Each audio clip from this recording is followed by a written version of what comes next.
in Mandarin. We've got the green version. The sides are translucent, almost pearlesque. They look really, really cool. Not packing a metal frame like the Z1 Compact before it, but the Z3 Compact really is our choice for most day-to-day users who don't need the most premium phone on the block. And the iPhone, it really has to be said, is the most premium feeling phone on the block. On the one hand, that's good, obviously, because check it out, it just looks beautiful. On the other hand, we can imagine if we drop this thing, we might see our lives flashing before our eyes. It just looks super expensive, and indeed it is, especially if you want to go for a capacity above 16 gigabytes, which we would wholeheartedly recommend. The Sony Xperia Z3 Compact comes in at a way lower price point of under £350, which is super impressive.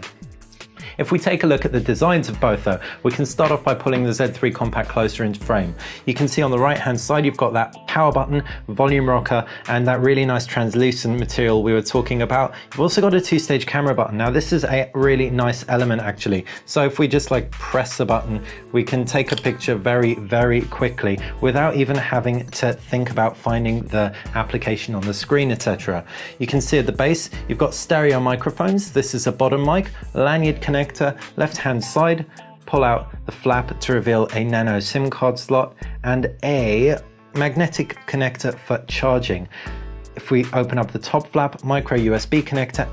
Up at the top is that 3.5mm headphone jack and the second microphone for that stereo audio, and a 20.7 megapixel camera around the back that can record 4K video, an NFC contact point, and that is the Sony Xperia Z3 Compact, available in a range of colors, like we said, Mandarin as well as black and white. The black and white version do look pretty demure, it has to be said, but not as demure as the iPhone 6.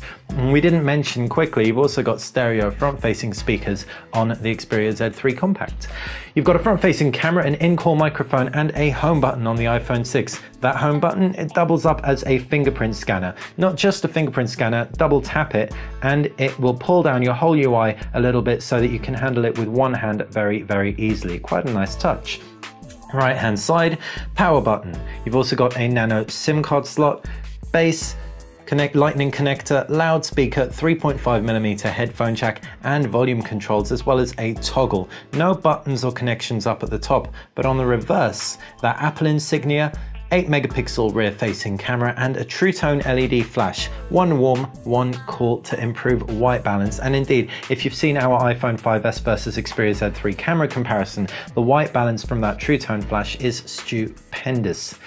As for those screens, IPS panels on both. The Sony Xperia Z3 Compact comes in at 720p resolution, similar pixel densities, 326 ppi on the iPhone 6. If we put them closer together, you'll be able to make out, if we open up our applications tray, they both look very nice and sharp. As far as what's inside those screens, it is Android versus iOS. Android home screens with widgets and shortcuts to applications as well. Pull down notifications bar with one finger, pull down quick toggles if you use two fingers to pull down. You've also got your applications tray, and Sony customizes the applications tray on their Android to include a bar to the left so you can organize everything more easily. Pinch out, and you can even swap out your themes very quickly, which changes the whole look and feel of your phone. Really nice that you can do that, and anyone who likes customizing, tweaking their phones a little bit more will probably prefer that aspect of Android over iOS, which is a little bit more locked down. How does iOS stack up though in terms of functionality? Well, it used to be incredibly simple. It used to basically just be home screen, which is comprised of applications and folders. But now iOS has borrowed a fair bit from Android, as indeed Android has from iOS. So you've got a pull down notifications tray, and if we swipe to the left, that's where you'll find all your widgets. Swipe up from the bottom and you can see your brightness control as well as multimedia playback and some quick toggles and application shortcuts too. That's pretty much it though. It isn't much more complicated than that, aside from spotlight search if you just pull down from anywhere within the main user interface. They're both very proficient operating systems, definitely the best two out there in terms of utility and app selection. The app selection is very similar across both. iOS may have some higher quality applications, but they will charge you for them. As far as games go, it's a similar kind of story. iOS has a few more premium games like Tekken vs Street Fighter, for example, but they do come in at a very premium price by comparison to most of the games on Android. If you were to take a look at the actual multimedia chops of both, you'll see they're also very similar. Aside from gaming, these two devices pack very decent cameras. They both shoot at 8 megapixels in default mode, although the sensor on the Xperia Z3 Compact is 20.7 megapixels. 8 megapixel sensor on the Apple iPhone 6. The Sony Xperia Z3 Compact can also shoot 4K video. And indeed, the camera has a lot more manual controls on it than that of the iPhone 6. It's a much simpler experience on iOS, although again, it has gotten more complicated through the years. Now with things like exposure control, which we have been longing to see on iOS for a long time. So anyone who wants an automatic shooter will probably prefer the iPhone if our camera comparison with the Z3 and iPhone 5S is anything to go by.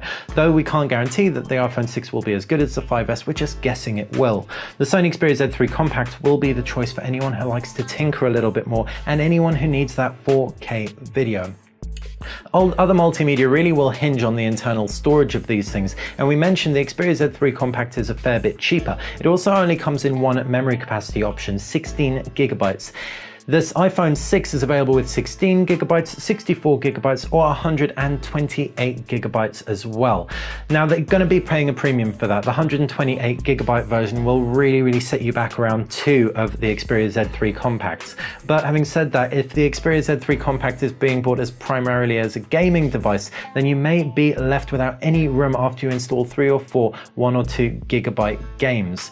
It is still going to be better for gaming in one respect though, and the iPhone cannot touch the PS4 remote play.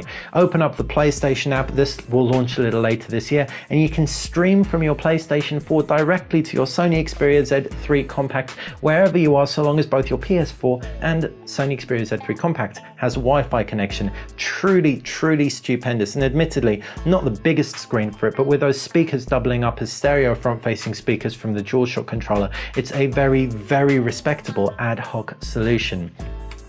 Internals include a Qualcomm Snapdragon processor with 2 GB of RAM that's clocked at 2.5 GHz. The iPhone 6 has a new graphics engine, a new processor, an A8 processor, and indeed the gaming engine is going to be much improved. We're going to have to wait until we put it through its paces, and indeed other sites do that are maybe a little bit more technical than us to figure out as to how much of a difference that actually makes. 64-bit processor versus a 32-bit processor in the Sony Xperia Z3.